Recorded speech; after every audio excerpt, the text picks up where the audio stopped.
चंद्रयान-3 अभी चांद के करीब पहुंच गया है। गुरुवार को चंद्रयान के प्रोपल्शन मॉड्यूल से विक्रम लैंडर अलग हो गया और अब एक हफ्ते का रास्ता विक्रम अकेले ही तय करेगा। बताया जा रहा है कि विक्रम 23 अगस्त को चांद की जमीन पर उतरेगा, जिसमें रोवर प्रज्ञान निकलकर चांद से डेटा जमा करेगा। लेकिन क्या आप जानते हैं कि अगर विक्रम की सॉफ्ट लैंडिंग सफलतापूर्वक हो जाती है तो विक्रम और रोवर का काम सिर्फ 14 दिन का ही होगा।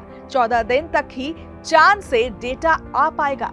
ऐसे में सवाल है कि आखिर क्यों 14 दिन ही विक्रम चांद से डेटा कलेक्ट कर पाएगा और 14 दिन के बाद इसका क्या होगा।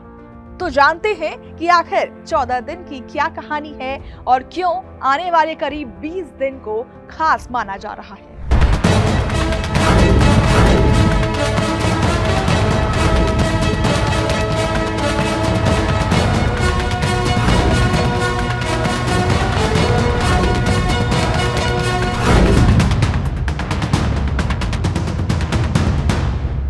दरअसल चंद्रयान चांद के एक दिन में ही काम करेगा और ये दिन में काम करने के लिए डिजाइन किया गया है। बता दें कि चांद का एक दिन पृथ्वी के 14 दिनों के बराबर होता है और ऐसे में वो सिर्फ पृथ्वी के 14 दिन तक ही काम कर पाएगा।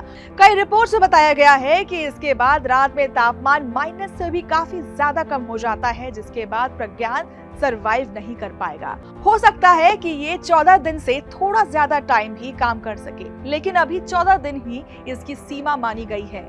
इस मिशन में 14 दिन तक विक्रम और प्रज्ञान काम करेगा।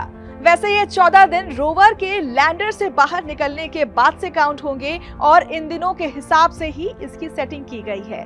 अभी विक्रम का अगला पड़ाव स्पीड कंट्रोल कर लैंडिंग के लिए अच्छी जगह खोजना है, जिसके बाद चांद पर रिसर्च का काम किया जाएगा।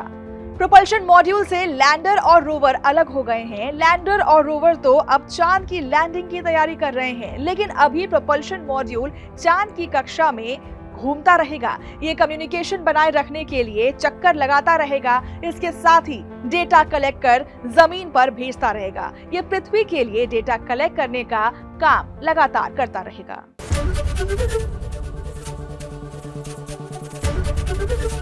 एबीपी गंगा, खबर आपकी, जुबान आपकी।